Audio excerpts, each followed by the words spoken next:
Bonjour et bienvenue sur la chaîne Débuter en photo. Aujourd'hui, je vais vous parler d'une chose que vous avez sûrement entendue, ou lue, ou qui vous est même peut-être déjà arrivé, c'est des problèmes de mise au point.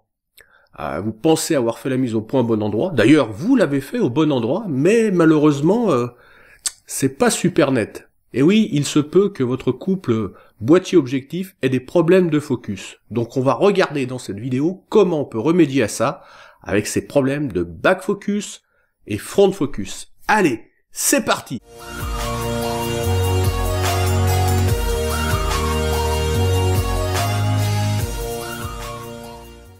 Alors dans cette vidéo, nous allons voir comment on va pouvoir régler notre autofocus de notre appareil pour régler ces problèmes de back focus et front focus sur nos photos.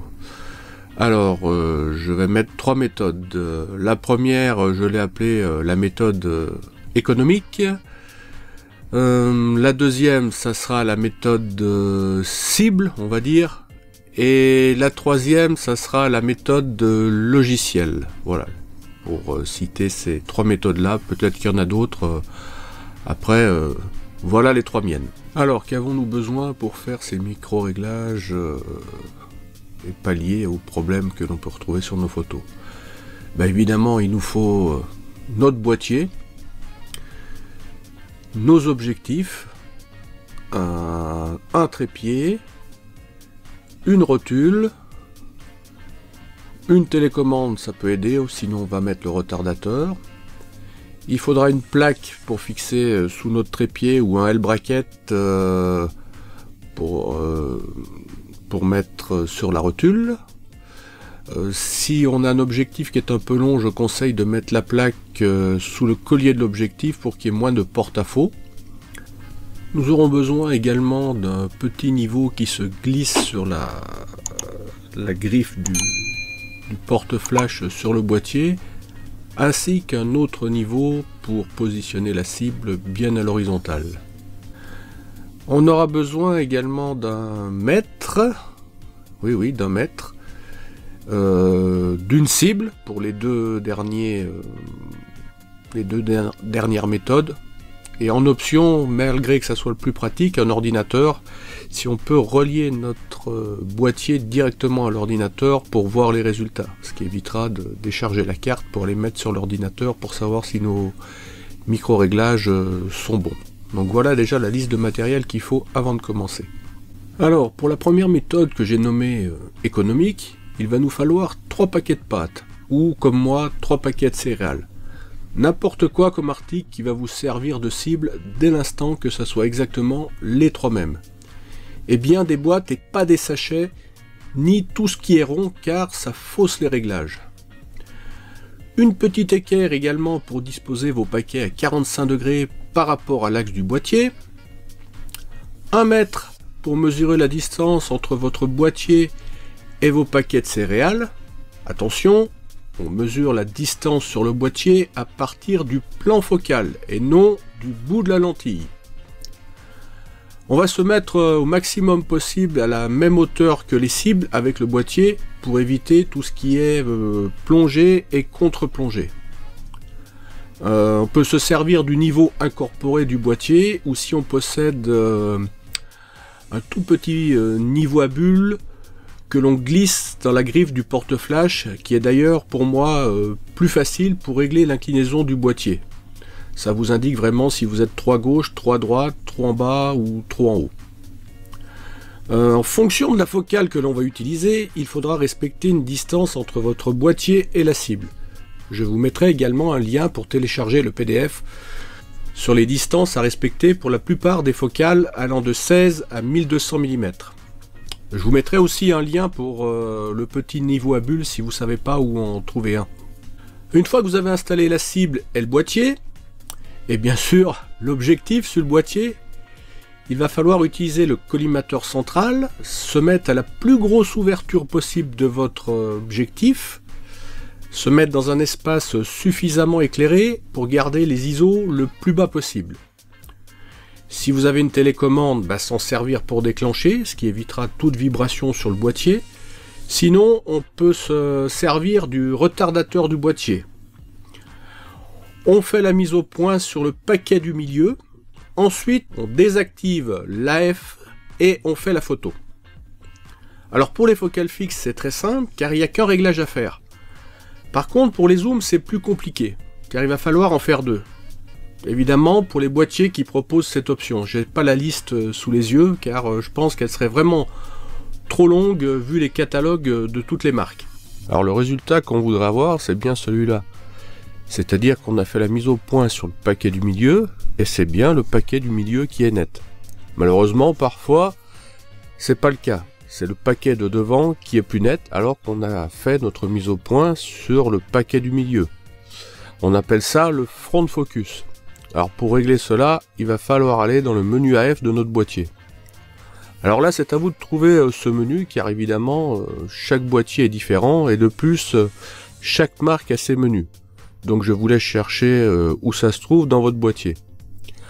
Ensuite ici vous allez dans micro ajustement de l'AF, vous validez et vous devriez voir apparaître l'objectif qui est monté sur votre boîtier.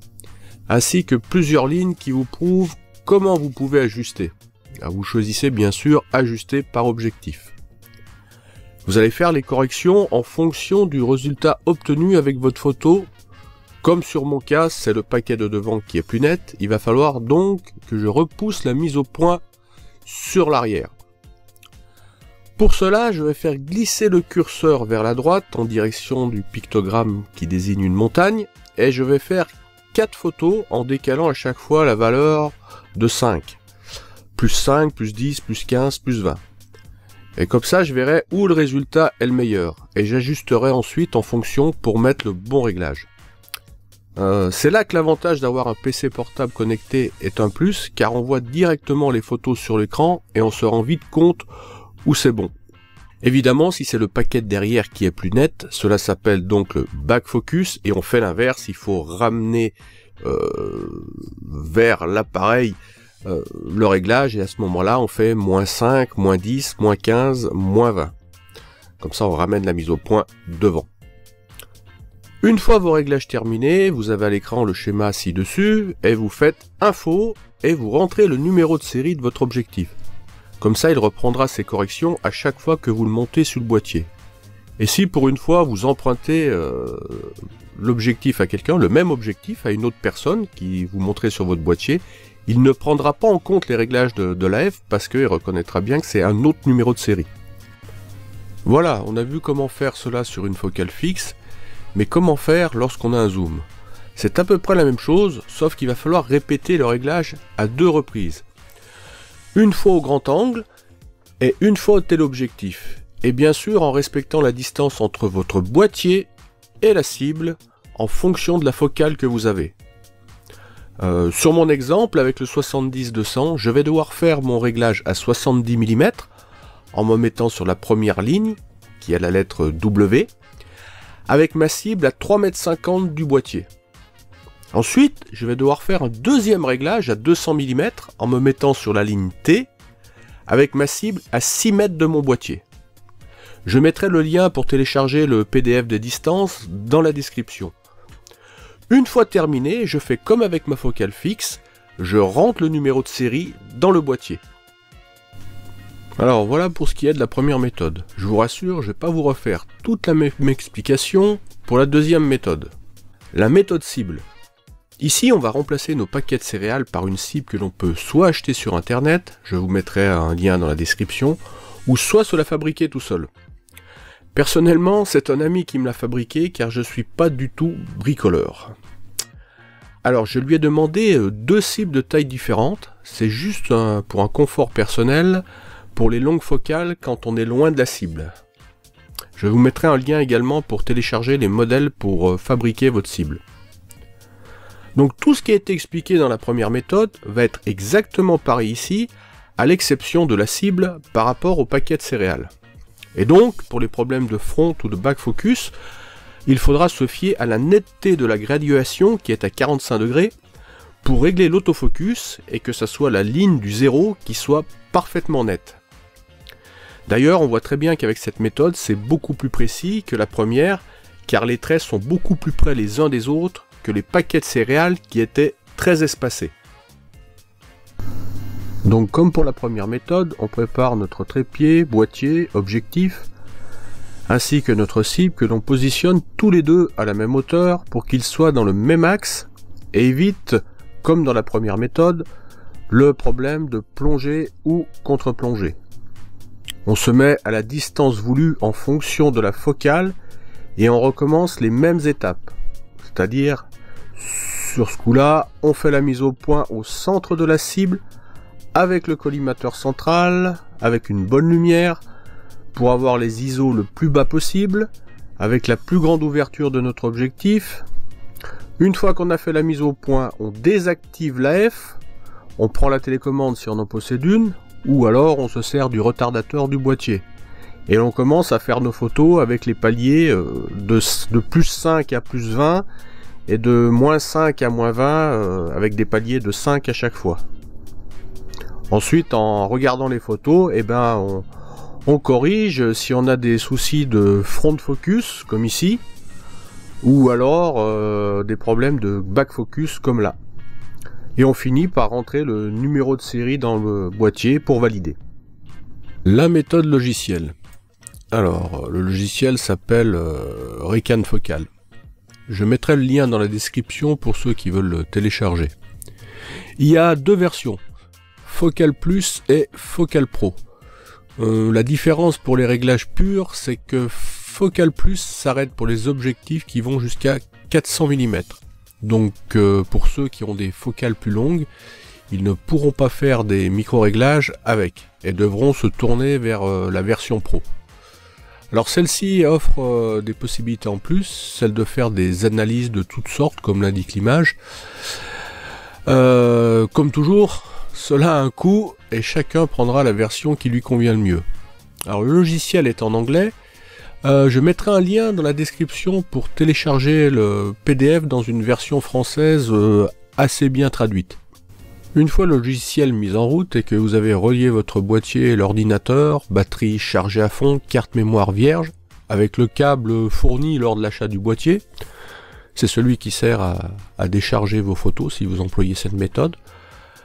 Vous arrivez sur cette fenêtre, ensuite vous cliquez sur connecter, et là il vous affiche votre boîtier ainsi que l'objectif que vous avez monté dessus.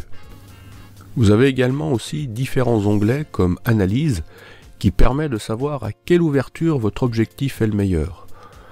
Vous pouvez aussi tester la stabilisation, on peut aussi tester n'importe quel autre collimateur que le central, enfin plein d'autres choses encore. Je vous laisserai aller voir sur le site de l'éditeur toutes les fonctions avec lesquelles on peut accéder avec la version Focal Pro. Maintenant, pour faire les micro-réglages avec ce programme, il suffit d'imprimer la cible et de la coller sur un carton ou sur un mur parfaitement vertical. Personnellement, j'ai imprimé ma cible en 30-40. Ensuite, vous allez mesurer le trait qui est juste en dessus de la cible, car cette valeur sera rentrée dans le logiciel pour qu'il comprenne quelle grandeur de cible vous avez imprimé. Vous irez dans Préférences, ensuite dans Test, et ensuite il y a une ligne où vous rentrez la dimension que vous avez mesurée juste avant. Comme pour les deux précédentes méthodes, il faudra bien sûr aligner l'axe du boîtier avec celui de la cible pour être nickel. Ensuite vous irez dans l'onglet Tools, Target Distance, et vous rentrerez la focale de l'objectif que vous voulez régler. Et lui vous dira à quelle distance il faudra vous placer par rapport à la cible. Donc encore une fois, pour une focale fixe comme un 135 mm par exemple, pas de souci, la cible sera à 4,10 m. Mais pour un zoom, vous viendrez faire deux fois la manipulation, une fois à 70 mm avec la cible à 3,50 m, et une deuxième fois à 200 mm avec la cible à 6 m. Vous devez contrôler si vous avez tout bien positionné avant de commencer en allant sur Target Setup et cliquez sur Start. Il faut valider les 8 menus à droite avec un V vert. Ensuite, vous pouvez commencer vos réglages. Vous vous laisserez guider par le logiciel qui lui fera les photos tout seul. Bien sûr, il faut faire cela avec tous vos objectifs. Et si vous avez plusieurs boîtiers, il va falloir répéter toutes les opérations avec tous vos boîtiers et tous vos objectifs, ce qui peut être très long. Je vous conseille également de noter sur un papier les résultats obtenus pour chaque boîtier avec chaque objectif. Car si vous faites une fois un reset de votre boîtier, vous perdez tout. Si vous envoyez aussi votre boîtier pour une panne au SAV, il reviendra vierge et donc tout sera à refaire. Alors de mémoire, il me semble que vous pouvez enregistrer 5 boîtiers avec la licence Focal Pro. Je ne sais pas si la licence Focal Plus fait la même chose, mais ça devrait être pareil. J'espère que vous n'avez pas trouvé cette vidéo trop longue, mais pas facile d'expliquer correctement en 5 minutes comment réaliser ce processus de réglage de l'autofocus. J'espère que vous trouverez la méthode qui vous convient sur les 3 que je vous ai présentés et que vous pourrez ensuite profiter de vos photos qui seront faites avec une mise au point pile poil au bon endroit. N'hésitez pas à vous abonner à la chaîne, à partager cette vidéo qui pourra sûrement aider beaucoup de monde. Un petit pouce bleu, ça fait toujours plaisir et ça me motive à faire plus de vidéos encore. Je répondrai bien sûr à tous vos commentaires. Sur ce, je vous dis à bientôt sur la chaîne Débuter en photo.